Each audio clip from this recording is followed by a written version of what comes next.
100 नखरे। नेहा की सगाई का दिन। सभी घरवाले और मेहमान नेहा और राजा के रिंग्स एक्सचेंज होने का इंतजार कर रहे थे। तभी नेहा राजा को अंगूठी पहना देती है, पर जैसे ही राजा की बारी आती है, अंगूठी को देखते ही अचानक से उसका मूड बिगड़ने लगता है और तेज आवाज में वो कहता है, ये सगाई नहीं हो सकती। राजा के ये कहने की देर थी कि सभी के बीच बातें होनी शुरू हो जाती है। और करो लव मैरिज। सगाई होते होते ही लड़के का मूड बदल गया। अब क्या होगा नेहा का? शुक्र मनाओ जी, सगाई के पहले ही लड़के ने सगाई तोड़ दी, वरना शादी की अगली रात अगर यही काम करता तो लड़की पर तो बेकार में ही डाइवोर्स का धब्बा लग जाता भाई। अरे यार, ये लोग 10 मिनट भी नहीं ठहर सकते थे क्या? खाना तो खा लेता मैं, अब भूखे ही वापस जाना पड़ेगा। लोगों के बीच हो रही ऐसी बातें सुनकर नेहा के परिवार वालों के साथ साथ राजा के परिवार वाले भी घबरा जाते हैं। अब क्या ड्रामा बाकी है तुम्हारा? और जो बताना है धीरे से बताओ ना। राजा फुसफुसाते हुए नेहा से कहता है, ये कौन सी अंगूठी है नेहा? मुझे तो ये अंगूठी नहीं दिखाई गई थी। हो गए नखरे शुरू तुम्हारे।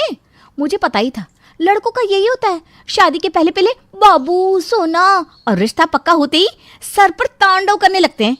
पर तुम्हें पता है ना नेहा, मैं कितना पर्टिकुलर हूँ चीज़ों को लेकर। अरे भाई, मुझे पहननी है ना अंगूठी, मुझे करना चाहिए ना ड्रामे। मुझे तो दिक्कत नहीं हो रही और यहाँ तुम परेशान हुए जा रहे हो। अरे ये सब क्या है राजा? तू ही मर रहा था शादी करने के लिए नेहा से, और अब कह रहा है ये शादी नहीं हो सकती। आप लोगों के कारण। ये कौन सी अंगूठी रखी है ट्रे पर आपने मम्मी? हम दोनों ने अंगूठी मैच कर रखी थी। लड़की वाले तो वही अंगूठी लाए हैं, तो हमारी तरफ से ये गलती कैसे हो गई? अब कैसे लेंगे हम अच्छी फोटोज? कितना सोचा था मैंने कि एक तरफ मेरा हाथ होगा, एक तरफ नेहा का, दोनों हाथों में एक सी अंगूठी, पर नहीं। अरे इतनी सी बात पर तू इतना बड़ा ड्रामा कर रहा है। प्लीज यार राजा, ड्रामा मत करो और मुझे अंगूठी पहना दो। और इधर उधर देखकर मुंह बनाता हुआ राजा नेहा को अंगूठी पहना ही देता है और हो जाती है सगाई। कुछ देर बाद सौरभ की बहन और माँ अकेले में नेहा के पास जाकर कहते हैं, अभी सोच ले बेटा, अभी भी वक्त है। इसी लड़के से प्यार किया था ना तूने, तो श्योर तो है ना? क्यों बना बनाया काम बिगाड़ रही हो मम्मी? एकदम सही किया भाभी आपने। और अब ना जल्दी से शादी करो और भैया को लेकर कहीं चले जाओ, बस हमारा पीछा छूटे उनसे। अरे इतना कुड़कुड़ करता रहता है ये लड़का, जितना तो मेरी सास ने कभी नहीं किया था। भगवान तुझे इसे झेलने की शक्ति दे बेटा। और इस झलक से आप तो समझ ही गए होंगे कि राजा का नेचर कैसा था। हर चीज़ में उंगली, हर चीज़ से प्रॉब्लम। बचपन से राजा का नेचर ऐसा ही था।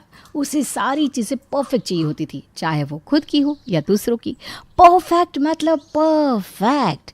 राजा के घर वालों ने तो कभी सपने में भी नहीं सोचा था कि राजा के पीछे कोई लड़की पागल हो सकती है। पर कहते हैं ना, जो किस्मत में लिखा होता है वो तो होकर रहता है। ऐसे लड़के के भी प्यार में पड़ चुकी थी नेहा।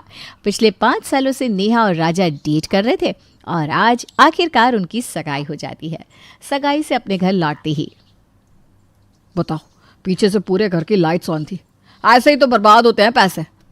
और ऊपर से पंडित जी ने सगाई का अलग डेट निकाला, शादी का अलग। अभी जो मेहमान सगाई में आए उनको भेजने के लिए पहले टिकट करवाओ, फिर शादी में बुलाने के लिए टिकट करवाओ। दोनों फंक्शन साथ में हो जाते तो इतना खर्चा तो नहीं होता। सगाई हुई है तेरी आज, जरा सुस्ता ले, सांस ले ले, उसके बाद बोल लेना बेटा। नहीं नहीं सुषमा, बात तो भतीजा मेरा ठीक ही कह रहा है। 2 बार का खर्चा करना ही क्यों है? हम नहीं चाहते, अब हम 15 दिन यहीं रह लेंगे। क्यों विमला जी? शादी के 2 दिन पहले। हाँ भैया जी, इस कमरे का बिस्तर बाहर शिफ्ट कर दीजिए और गद्दे लगवा दीजिए यहाँ मेहमान के लिए। ये क्या किरण, तुम मेरे कमरे में गद्दे क्यों लगवा रही हो? मासा जी ने खास कहा है कि वो सोएंगे तो तुम्हारे कमरे में ही। और अब अगर मम्मी की साइड के लोग तुम्हारे कमरे में सोएंगे तो बुआ जी को यहाँ सोने से कोई नहीं रोक पाएगा। मुझे ना गुस्सा आ रहा है किरण, इन लोगों को बाहर भेज, वरना आज कोई पिट जाएगा मेरे हाथों से। एक तो यहाँ मेरी शेरवानी की फिटिंग सही नहीं हो रही, ऊपर से तुम मेरे कमरे में जमावड़ा लगा रही हो। भेज बाहर सबको। अपने हाथ में घड़ी पहना हुआ राजा सीढ़ियों से नीचे उतर ही रहा था, तभी उसे संतोषी कहती है, अरे बेटा, शादी के पहले लड़के को कहीं बाहर नहीं जाना चाहिए। कहाँ जा रहा है तू? क्या काम है? देख लिया पापा, फिर आप लोग कहते हैं मैं बेकार में गुस्सा करता हूँ। निकल रहा था अच्छे काम के लिए और टोक दिया दादी जी ने। अरे दादी जी, मैं काम पर निकल रहा हूँ, आप और किसी दिन आओ, और या फिर एक लंबे से काम पर निकल जाओ, वैसे भी उम्र तो हो चुकी है आपकी। गुस्से में सरोबार राजा जैसे दरवाजे के बाहर पहुंचता है, वहां अपनी बाइक पर मेहमानों के बच्चों को खेलता हुआ दिखता है। ओ लोमड़ी की धोल, मेरी सीट की कवर कैसे नोची तूने, अभी उठाकर फेंक दूंगा। मम्मी, मैं इसे बता दे रहा हूँ, शादी तो होती रहेगी, बर्बादी जरूर हो जाएगी। ये कैसी औलाद पैदा की है सुषमा जी आपने, जब देखो बस इसे कलेश करना है। अरे शांत करवाइए इसे, मेहमानों के कान में पड़ गए ऐसी बातें तो बेकार में तमाशा हो जाएगा। और इसी तरह कलेश करते करते किसी तरह शादी का दिन आ ही जाता है। दूल्हे को देखने कभी कोई उसके कमरे में आ रहा था तो कभी कोई। हाय, कितना सुंदर लग रहा है मेरा राजा बेटा, जरा पीछे घूम के तो दिखाना बेटा। ये सुनते ही राजा अपनी आंखें बड़ी बड़ी कर लेता है। बारात तो निकलेगी ही ना मौसी, तब देख लेना भैया को। पता चला अभी गुस्से में सभी का आगा पीछा तोड़ दिया इसने। अरे क्या बोल रही है, मुझे तो कुछ समझ में नहीं आ रहा। ये बोलती हुई मृगनयनी राजा की आंखों में काजल लगा देती है। गुस्से में राजा तमतमाता हुआ सीधा अपनी मम्मी के पास पहुंच जाता है। देखो मेरी आंख, मम्मी ये मौसी ने कौन सा काला सुरमा मेरी आंखों में लगा दिया। अरे भाई, काली पोतनी है तो अपने बेटे के चेहरे पर पोतना। बस इन्हीं कारणों से मैं किसी रिश्तेदार को शादी में नहीं बुलाना चाहता था। अरे बेटा, मैं माफ़ी मांगती हूँ उसकी तरफ से, तो गुस्सा मत कर। देख 10 मिनट में हमें निकलना है, वहाँ नेहा तेरा इंतज़ार कर रही होगी। और किसी तरह सुषमा अपने बेटे का गुस्सा शांत कर बारात लेकर अपनी बहू को लाने निकल पड़ती है। रास्ते में सभी दूल्हे के आसपास पटाखे फोड़ रहे थे। अरे ओ पटाखे वाले, अब एक और पटाखा मेरे कानों के पास फूटा ना तो तेरे मुंह के अंदर घुसकर बॉम्ब फोड़ दूंगा, बता दे रहा हूँ। हे भगवान, इस लड़के को मंडप तक ले जाते कहीं मेरा जनाजा न निकल जाए। अरे बहुत नाच गाना हो गया, चलो अब जल्दी जल्दी चलो सब। बारात जैसे ही नेहा के दरवाजे पर पहुंचती है, राजा नेहा को ढूंढता हुआ अंदर चला जाता है। ये क्या अरेंजमेंट हुई है नेहा? बाहर मैंने ऑर्किड्स लगाने को बोला था और ये इवेंट वालों ने गेंदे के फूल लगा दिए। एक काम करो, तुम यहीं कमरे में बैठकर इस बात का विलाप करते रहो, मैं जा रही हूँ नीचे मंडप पर। भैया, तब तक आप इसे कुछ खिला पिला दीजिए, लगता है भूख से पागल हो गया ये। और होने वाले दूल्हे के सभी साले साहब मिलकर उसकी खातिर में लग जाते हैं, पर नखरे वाला राजा इतनी आसानी से कहाँ पिघलने वाला था। ये खाइए जीजा जी, पिज्ज़ा। अरे ये क्या कैटरिंग हुई बताओ तो? बस एक कैप्सिकम पिज्ज़ा रख दिया और कह रहे खाओ। अरे भाई, पिज्ज़ा में भी तो वैरायटी होनी चाहिए कि नहीं? अच्छा तो मैं आपके लिए दूसरी वैरायटी का पिज्ज़ा बनवाता हूँ, तब तक आप गुलाब जामुन खाइए ना। ये गुलाब जामुन है, इसे तुम गुलाब जामुन कहते हो? ना तो इसमें स्वाद है और ना ही मिठास। नेहा का मुंह देखकर ये खाना तो निगल रहा हूं मैं, पर याद रखना मंडप पर से मेरे जूते कोई चोरी नहीं करेगा, वरना फिर ऐसी बोली निकलेगी मेरे मुंह से जो किसी से निगली नहीं जाएगी। ठीक है जीजा जी, आप हमारी अलमारी में अपने जूते रख दीजिए, कोई आपके जूते नहीं छुपाएगा बस। और इसी तरह अपने ससुराल का आधा खून पीने के बाद राजा शादी के मंडप पर पहुंचता है। किरण, जरा मम्मी को साइड में बुलाना तो। सुबह से तमाशा कर रहे हो भैया, अब क्या बात करनी रह गई है। घबराती हुई सुषमा अपने नखरीले बेटे के पास जाती है। बताओ मम्मी, नहीं करवानी है शादी तो साफ साफ बोलो ना। ये पंडित जी ने पिछले 10 मिनट से हमें बिठा कर क्यों रखा है? इतनी फुर्सत में हूं क्या मैं? अब 5 मिनट के अंदर अंदर फेरे नहीं शुरू करवाए इन्होंने तो मैं तो अपना सामान बांधकर घर के लिए निकल जाऊंगा। अरे शादी ब्याह में तो ज़रा ऊपर नीचे हो ही जाता है बेटा। पंडित जी सामग्री इकट्ठा कर रहे हैं ना, बस 2 मिनट में फेरे शुरू हो जाएंगे। और भगवान की दया से किसी तरह फेरे शुरू हो जाते हैं। अब वधू आगे आए। ये देख लो नेहा, अभी कुछ देर पहले पंडित जी ने बोला था कि मैं आगे रहूंगा, अब तुम्हें आगे आने के लिए बोल रहे हैं। अरे दूल्हा हूं मैं या फिर नौकर हैं? कभी आगे चलूं कभी पीछे चलूं। अरे मेरे किसी पुराने पाप की सजा, और आधे घंटे की बात है बस, पंडित जी जो कह रहे करता जा। तुम देख रही हो ना नेहा? अरे तुम पीछे हो रहे हो या नहीं? पंडित जी जल्दी जल्दी आप मंत्र पढ़ के बस इसका विवाह संपन्न कीजिए ना।